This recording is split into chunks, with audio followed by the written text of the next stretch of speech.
नमस्ते, प्रणाम, जय सीताराम। हाय प्यारे दर्शकों, आप लोगों के समक्ष एक छोटा सा एक प्यारा सा छठ माता के गीत सुनाने जा रही हूँ। जो भी टूटिया होगी आप लोग क्षमा करना।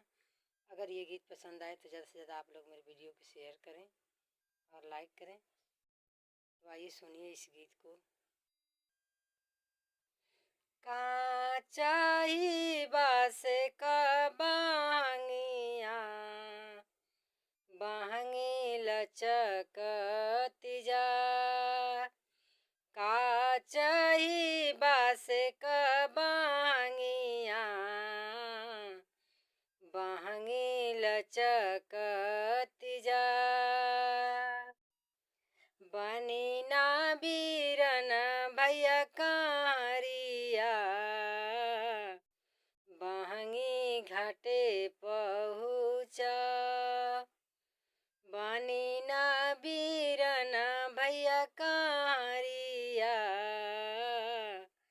दौरा घाटे चहु पावा, दौरा घाटे चहु पावा।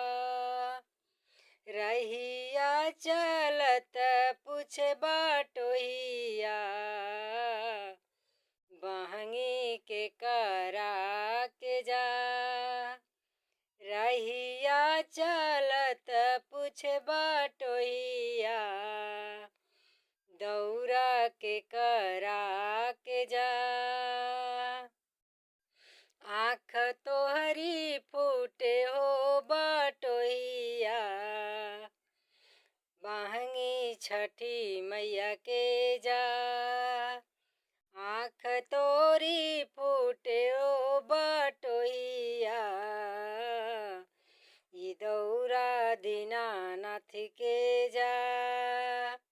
काचाही बासे का बांगिया बांगी लचकती जा, बांगी लचकती जा।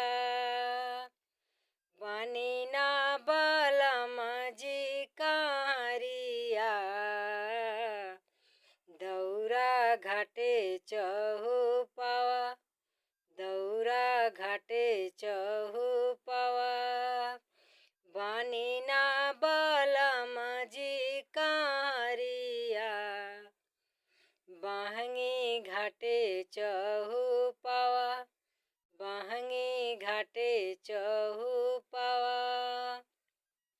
रहिया चलत पूछे बाटोहिया बांगी के करा के जाला, दौरा के करा के जाला।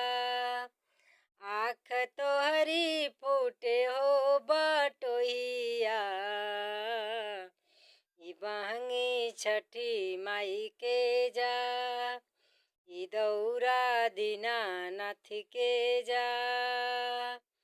काचाही बासे का बांगिया बांगी लचकती जा, बांगी लचकती जा।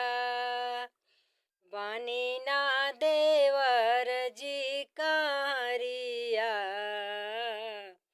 दौरा घाटे चहु पावा, दौरा घाटे चहु पावा। रहिया चलत पूछे बाटोहिया ई बांगी के करा के जाला, ई दौरा के करा के जाला। आँख तुहरी फूटे हो बाटोहिया ई बांगी छठी मैया के जाला। ई दौरा दीनानाथ के जाला। काचाही बासे का बांगिया बांगी लचकती जा, बांगी लचकती जा। बनी ना ललन मोर कारिया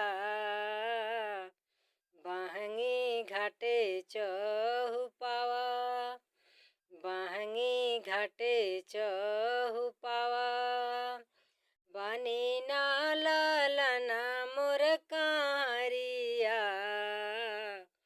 दौरा घाटे चहुपावा दौरा घाटे चहुपावा रहिया चलत पूछे बाटोहिया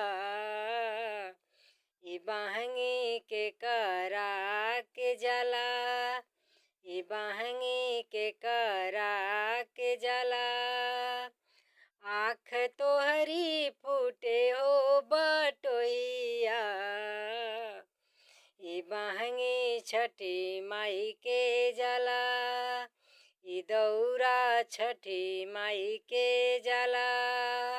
हाय प्यारे दर्शकों, ये गीत अगर पसंद आए तो ज़्यादा से ज़्यादा लोग आप लोग शेयर कीजिए, मेरे वीडियो को लाइक कीजिए और सपोर्ट कीजिए।